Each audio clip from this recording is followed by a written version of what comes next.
Tadi waktu saudara naik ke atas, saudara menemukan saudara Susi nangis. Ya, dia menangis yang mulia. Nangis. Ya.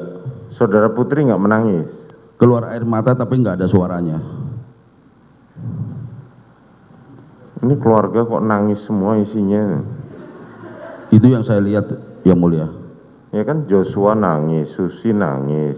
Joshua waktu pertama ketemu saya belum nangis, tapi waktu manggil saya sudah menangis. Ah iya, sebenarnya apa?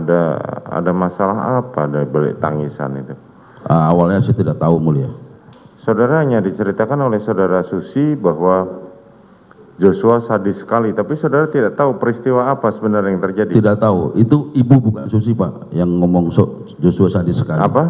Ibu yang mengatakan ke saya. Iya, saudara Putri yang mengatakan kepada saudara, tapi saudara tahu nggak peristiwanya apa? Tidak tahu. Kan saudara ada di bawah, ada di rumah. Tidak tahu.